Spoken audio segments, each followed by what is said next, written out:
What is up, guys? How the heck is everyone doing? Are you guys as happy to see Blaze as I am? Doubt it. That's my BFF.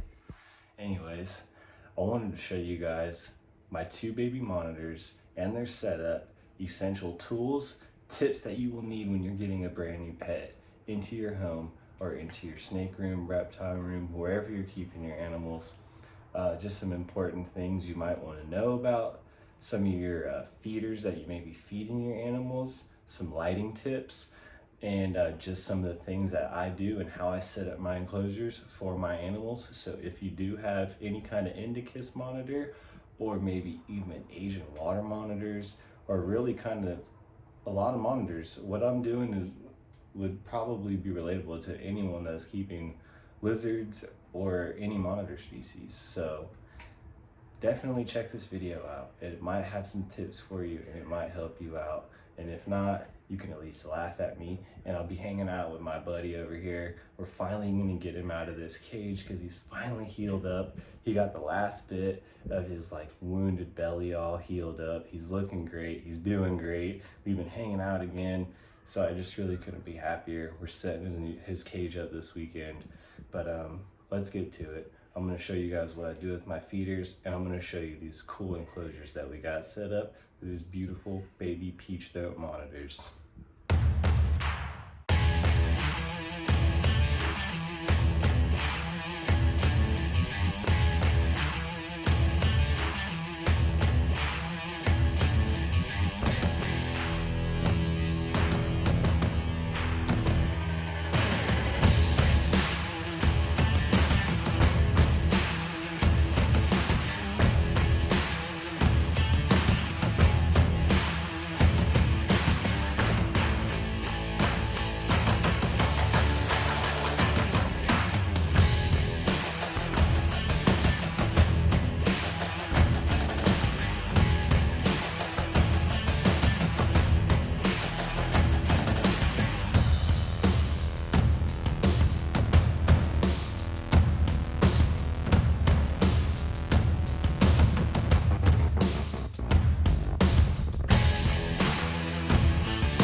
All right, check me out.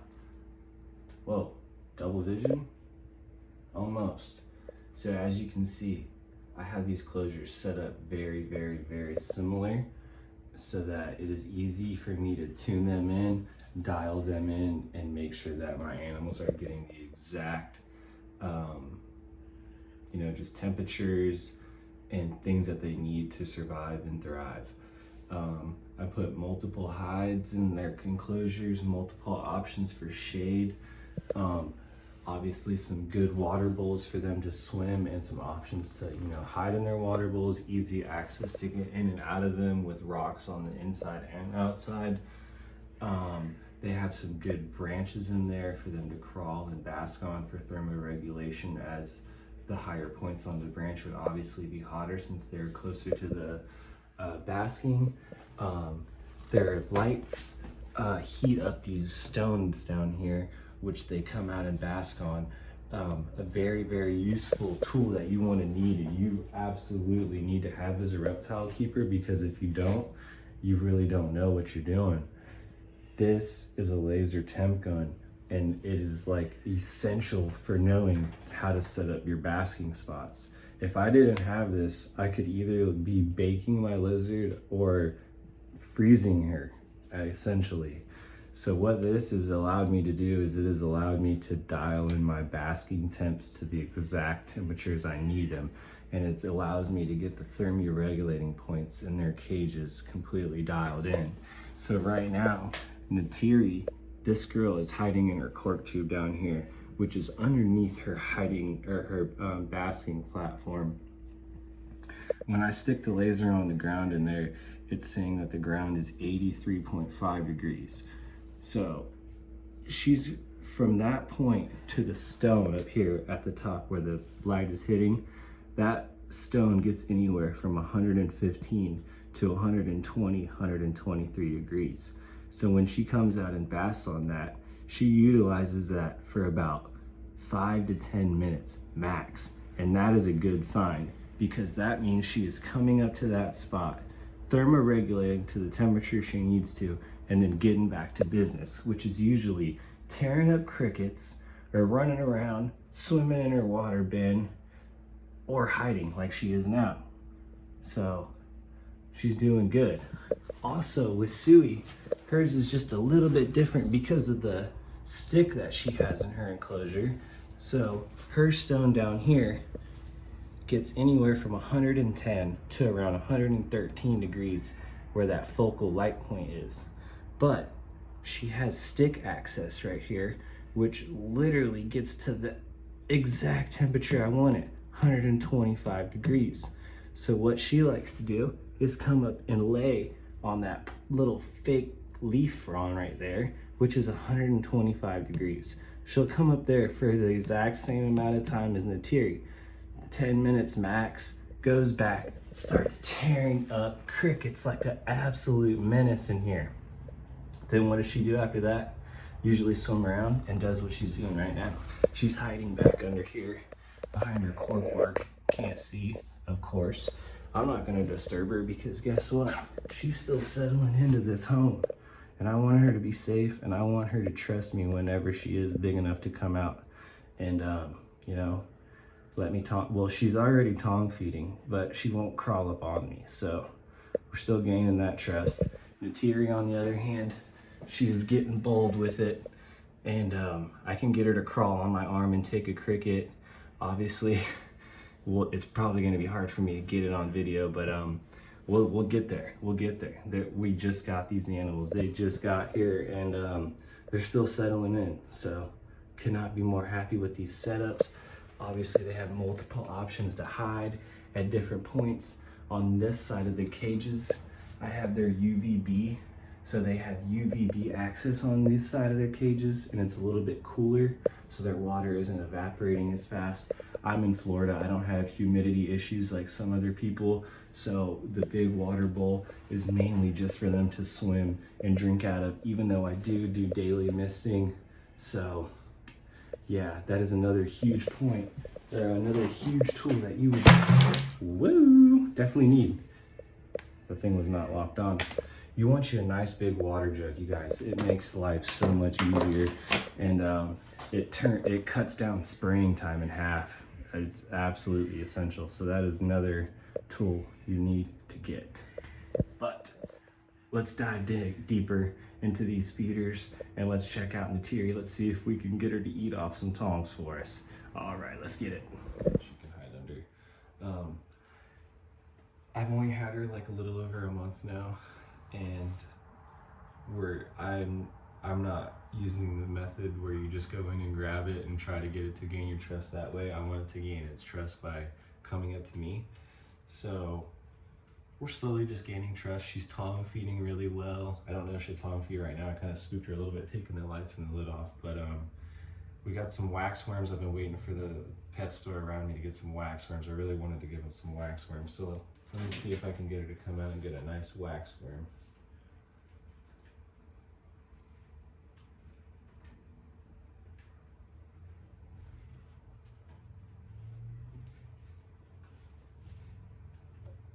Well, here she comes. Come here, little girl. That's not the food. This is the food. Here you go. Well, I'm sure this is a horrible angle for you guys. She's hiding under everything. That's the one bad part about having a fully decked out cage is it's not always the best view for viewing, but this isn't a cage for me. This is a cage for my animal to feel safe and feel at home and to meet all of its needs. So that's what the main goal is to accomplish. see if she comes out. She came out, she was messing with it on the tongs, but I was trying to scurry her out here to get her closer for you guys to see. And she got spooked. I'm gonna grab a cricket. I know she likes crickets. We'll see if she can get her out. All right, y'all, I got this cricket. Let's see if we can get her to come out a little bit. Oh yeah, come here, Terry. Come here. She sees that cricket. Come here, little girl.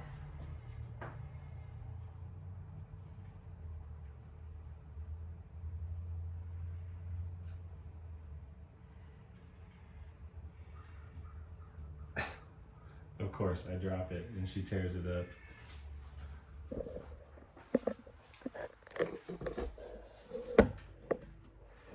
Absolutely annihilating it.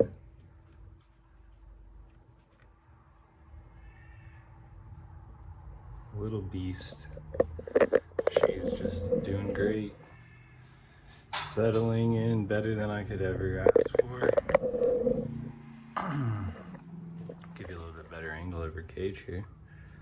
Heating platform.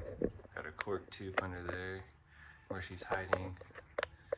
So she's got her cork tube right there, and then there's another area where she can kind of crawl under where I got the leaves stuffed in there. So it's kind of like two areas she can hide.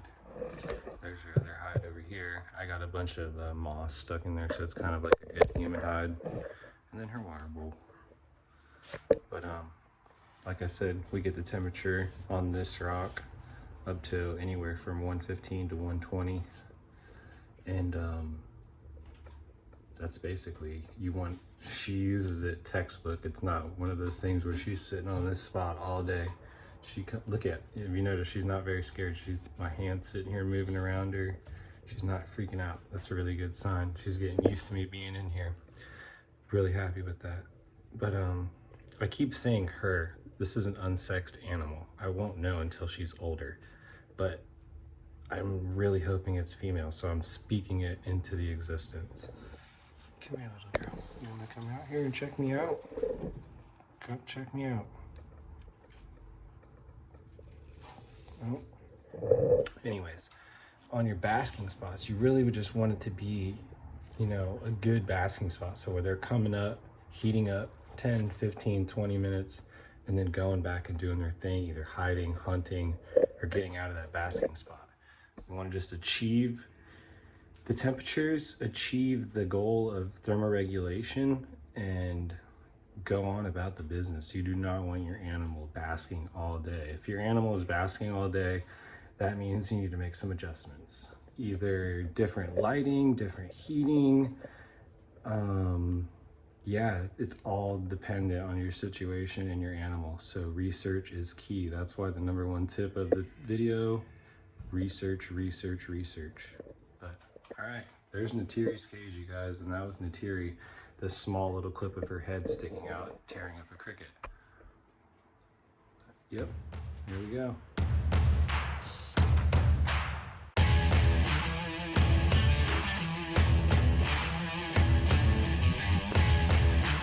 All right, you guys, I want to also feed Blaze, see if we can get him down here to eat some quail. We're going to interact with him. Before I do that, I want to give a shout out to my girl for keeping me laced up with some awesome snake and reptile related shirts. This one says, I like snakes and maybe like 3 people, which is a lie. I don't like nobody. Right, Blaze? Anyways. Oh wait, we gotta go to the Tonguana. For anyone that don't know what the Tonguana is, I can't remember who gave me this, but yeah, that's where I put all my tongs. I try to keep different tongs for all different my animals and sanitize them very often. That is a huge key to life, people. Blaze.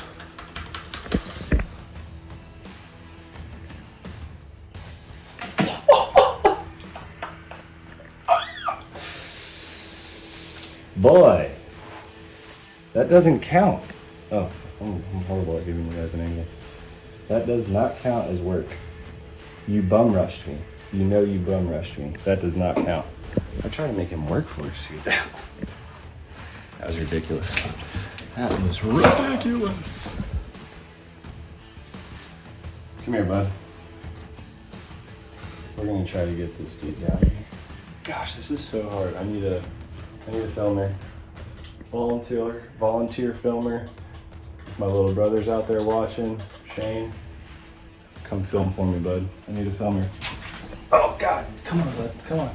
Come down your ramp, come down your ramp. Oh God, don't. Come here, relax, big boy. Jeez Louise, he's a freaking menace. I tell you what, oh God. This dude is a crack up, man. Oh my God. I let that guy crawl around my earlobes. He could Tyson me in a second. He could Tyson me quick. Bud, come here. Hey. You guys, this enclosure is obviously for him to heal. Dude, you got blood. You got coil blood all over you. Oh, damn, now I know how to work this camera. Here you go. Oh, there's my boy. There's my boy. Hey. Okay. Go tear it up. Go splash it everywhere, dude. You sick menace. Alright, that was Feeding Blaze Quail. That's what that was. Alright, sick.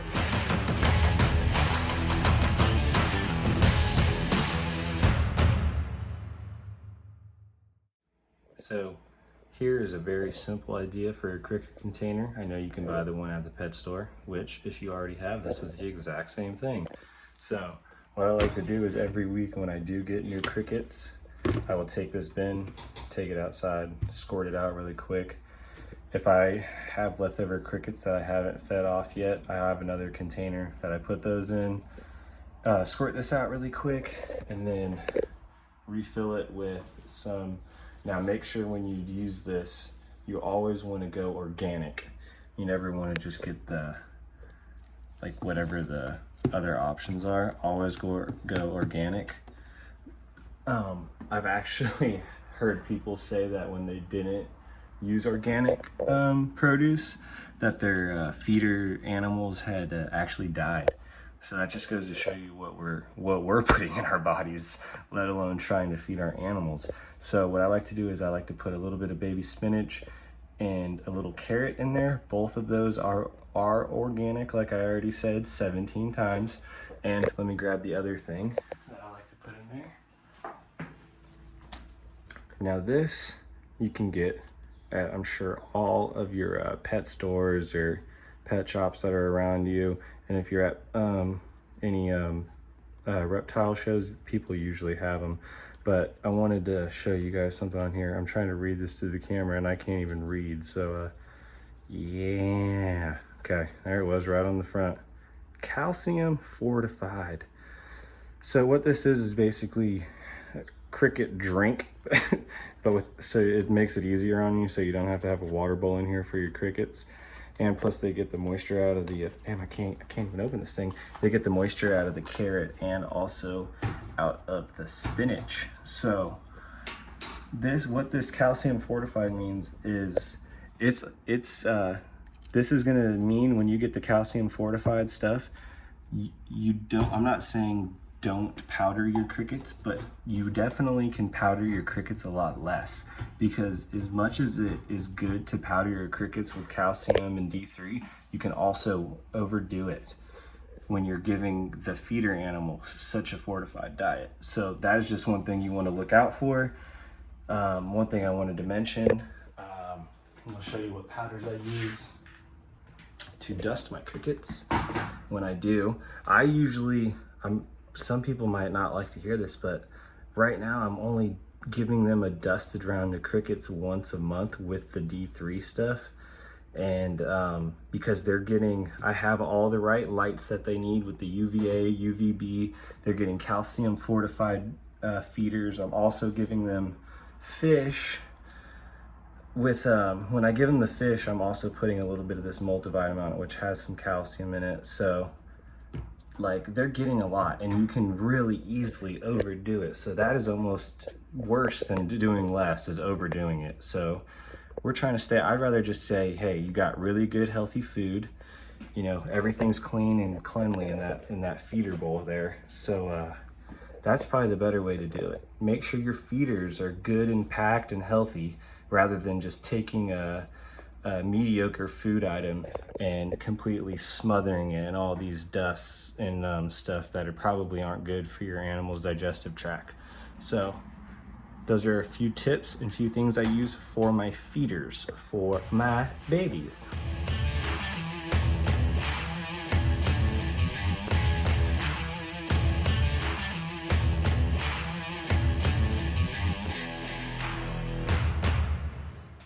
All right, guys, I hope you enjoyed tonight's video. Yeah, if you didn't get nothing out of this, I hope you got a laugh.